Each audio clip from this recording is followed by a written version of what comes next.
You've probably heard it 1,000 times: do hard things, challenge yourself, step out of your comfort zone. But nobody tells you what really happens when you do. Because when you start forcing your brain to do hard things, something weird begins to unfold inside you. Not motivational poster weird. Biological weird. Psychological weird.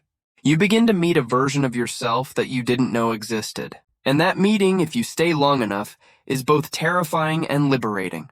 The first thing that happens isn't growth. It's rebellion. Your brain resists like a trapped animal. It will invent excuses that sound intelligent, rational, even self-caring. I'm tired. I'll do it tomorrow. This isn't the right time. It's not laziness, it's protection. Because your brain's first law is comfort. Its primary mission, survival, not evolution. To your brain, doing something hard feels like walking into fire. And yet that's exactly where transformation hides. You see, discomfort is not punishment. It's a language. Every moment of resistance is your neural wiring trying to preserve an old identity.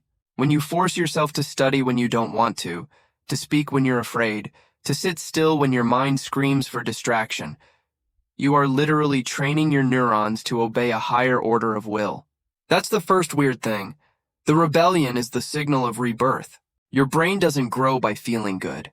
It grows by being challenged, by friction. Just like a muscle tears before it strengthens, your mind destabilizes before it expands. Neuroplasticity, your brain's ability to rewire itself, only activates under tension. So every time you push through boredom, fear, or exhaustion, you are shaping new neural pathways that make the next challenge slightly easier. But here's the twist. That slightly easier never feels easier. You evolve, and so does the challenge. The staircase never ends, it just becomes invisible. The second weird thing, your emotions start lying to you. You'll feel exhausted and assume you're doing something wrong. You'll feel anxious and assume you're not ready. You'll feel unmotivated and assume you've lost your purpose. But none of that is true. Those emotions are smoke. Signals of a brain burning its old architecture. They mean progress is happening, not failure. Most people quit here. They mistake emotional resistance for a sign to stop, when in reality, it's the body whispering, "We're upgrading. Hold on." If you stay through that storm, something subtle but profound begins. Your self-image starts to fracture. The person you thought you were, the lazy one, the anxious one, the unfocused one, starts to feel like a stranger wearing your face. Because every act of discipline is a vote for a new identity. And the brain listens. It begins to treat your commands as truth. You say, "We work" when it's hard, and after enough repetitions, it simply obeys. That's not motivation. That's neural conditioning. But here's another strange paradox. The stronger your mind becomes, the quieter it gets. Not louder. Not more confident in the loud way. Quieter. Like a calm ocean that doesn't need to prove its depth. Because when you've trained your brain to do hard things, you no longer chase the dopamine of easy victories. You crave something rarer, clarity. And clarity doesn't shout. It whispers. At this stage, your relationship with struggle transforms. You stop seeing discomfort as the enemy. You begin to see it as data. Pain becomes feedback. Fear becomes direction. Boredom becomes signal. And the moment you realize that everything your mind resists is exactly what it needs, you start playing a different game. If this message resonates, hit like, subscribe, and turn on the bell. Not for the algorithm, but to keep your mind tuned to growth. Let me tell you something you won't hear in productivity books. Doing hard things isn't about success. It's about self-respect. When you keep promises to yourself, even small ones, your nervous system begins to trust you. That trust rewires your internal dialogue. You stop negotiating with yourself. You stop waiting for the right moment. You start acting like someone who leads their own life. But it's not a clean journey. It's messy. You'll relapse into comfort. You'll avoid. You'll rationalize. That's not failure, it's calibration. Because every time you come back, you return stronger.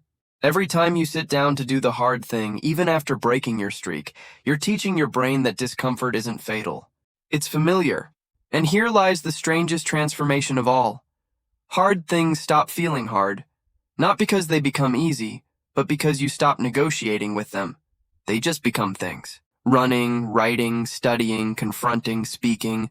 It all blurs into "this is what I do," and that identity is powerful beyond measure.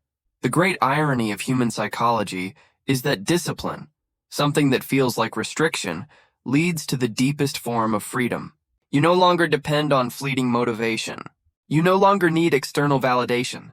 You operate from internal order, not emotional chaos. And yet most people never get there because they stop too soon. They expect the reward to be pleasure. But the real reward is peace that comes from knowing you can rely on yourself. Peace that comes from silence replacing guilt. Peace that comes from understanding that comfort was never safety, it was sedation. The next time you feel resistance, remember this.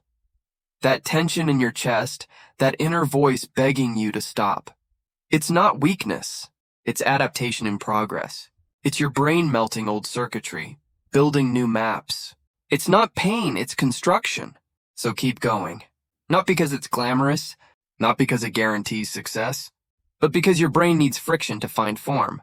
Because ease never made a mind worth trusting. And maybe, just maybe, the weirdest thing that happens when you force your brain to do hard things is that you stop needing life to be easy at all. You just become capable, Calm. unshakable. And in that stillness, you find something rarer than happiness. You find clarity,